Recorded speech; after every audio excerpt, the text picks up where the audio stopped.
안녕하세요. 지식의 반찬을 더하다입니다.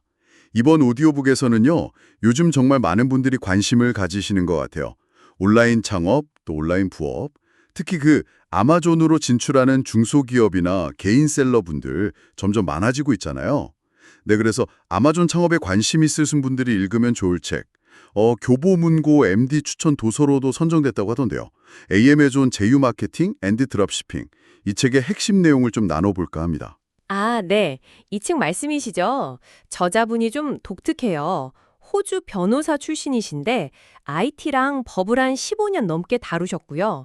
그걸 바탕으로 직접 온라인 유통, 창업에 뛰어든 경험을 녹여낸 거라 그냥 이론만 쭉 나열한 게 아니고요. 네, 청취자께서 바로 실전에 써먹을 수 있는 그런 구체적인 지침들이 많다는 게 장점이죠. 정말 실용서에 가깝습니다. 오, 변호사 출신 저자라 그럼 뭐 법적인 부분이나 규제 관련해서도 좀 더 명확하게 짚어줬을 것 같고 기대되네요. 그럼 첫 번째 핵심 전략부터 볼까요? 아마존 제휴 마케팅. 이게 링크 하나로 수익을 낸다는데 정확히 어떤 방식인가요? 네, 이건 아마존의 어필리에이트 프로그램을 말하는 건데요. 그러니까 청취자께서 만약 블로그나 유튜브 채널 같은 걸 운영하신다면 거기에 아마존 상품 링크를 거는 거예요. 그래서 방문자가 그 링크를 타고 들어가서 실제로 물건을 사면 그러면 아마존에서 판매액의 일부를 수수료로 주는 거죠. 아하, 링크를 통해서 판매가 일어나면 수수료를 받는 거군요. 네, 맞습니다. 근데 이 수수료가 카테고리마다 달라요. 뭐 1%짜리도 있고 최대 10%까지 가는 것도 있고요. 예를 들면 전자제품은 보통 한 1%에서 4% 정도? 근데 패션이나 뷰티는 꽤 높아서 10% 가까이 되기도 합니다. 와, 10%면 상당한데요? 그렇죠. 국내 쿠팡 파트너스랑 비슷하다고 생각하시면 이해가 쉬우실 텐데 쿠팡은 보통 한 2, 3% 정도잖아요. 아마존은 카테고리도 훨씬 다양하고 수수료 범위도 넓은 편이죠. 그렇군요.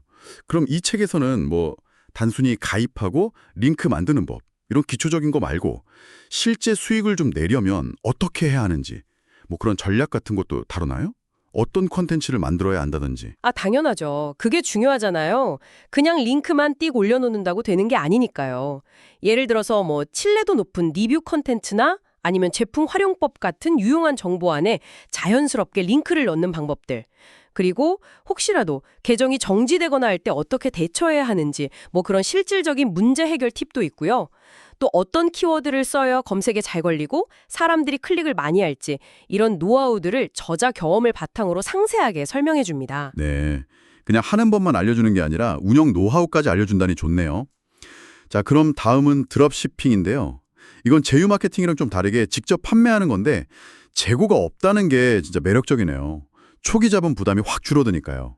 이건 또 어떤 구조로 돌아가는 건가요? 네, 드롭시핑은 말 그대로 재고 부담이 제로인 거죠. 청취자께서는 그냥 온라인 스토어에 상품 정보만 등록해 놓고 주문을 받으시면 돼요.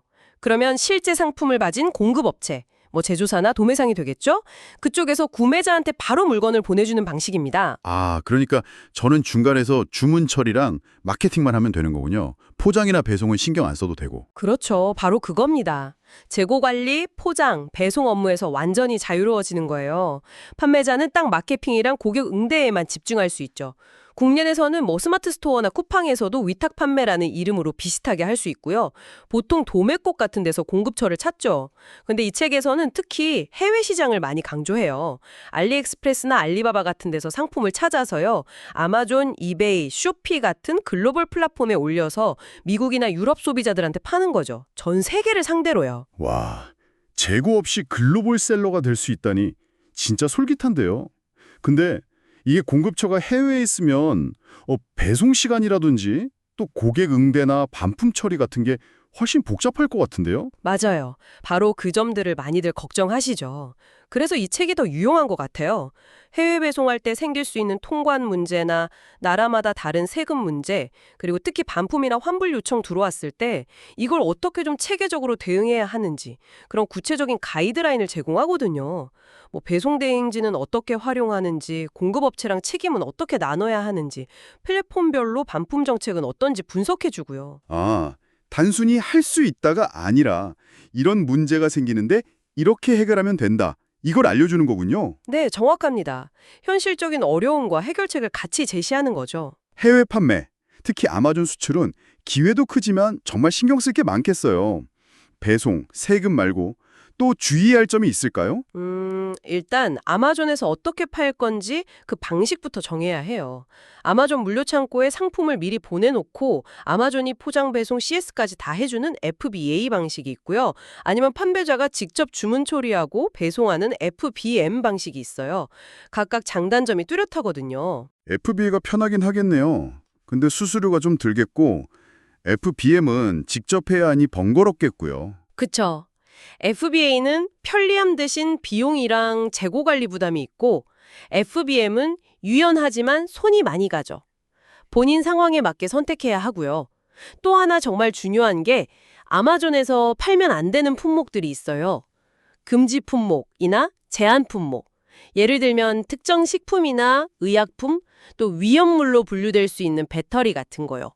이걸 모르고 팔다가 계정 정지되면 정말 큰일 나거든요. 아, 그런 리스트도 확인해야 하는군요. 네, 그래서 이 책 부록에 저자가 직접 정리한 판매 금지 품목 리스트 예시랑 판매 전에 꼭 체크해야 할 것들 리스트가 들어있어요. 초보자들이 실수하기 쉬운 부분들을 미리 짚어주는 거죠. 규제 얘기가 나와서 말인데 미국 시장은 특히 소비자 보호법이 엄청 까다롭다고 들었어요. 뭐 라벨링이나 인증 같은 것도 복잡할 것 같고요. 아, 네, 정말 중요합니다. 미국에 수출하려면 제품 종류에 따라서 받아야 하는 인증이 다 달라요. FDA 승인, 식품, 화장품, FCC 인증, 전자기기, CSPC 규정, 어린이 제품 등등. 라벨링 규정도 엄청 꼼꼼하게 봐야 하고요.